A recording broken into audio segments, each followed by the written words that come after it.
في دقيقة واحدة هقول لكم ازاي نعمل احلى ستيك للمطاعم بطريقة سهلة والنتيجة خطيرة.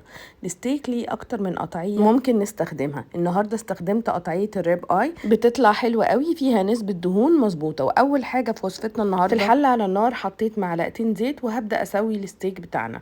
حطيته بعد ما الحلة تبقى سخنة كويس جدا، بسيبه كل جهة 3 دقايق بالظبط.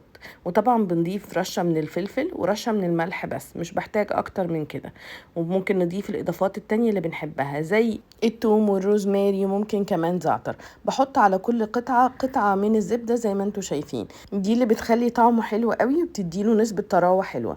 وبفضل اشيل الزبده واحطها على الستيك بالشكل اللي انتوا شايفينه ده لحد ما يكمل سوا. وعايزه اقول لكم كمان ان انتوا لو بتحبوه ميديم مش ويلدن ممكن تسيبوه اقل من 3 دقايق. وكده خلاص هو استوى. بقفل عليه النار، ومهم جدا اغطي عليه واسيبه 10 دقايق قبل ما اقدمه يرتاح. جربوها يعني.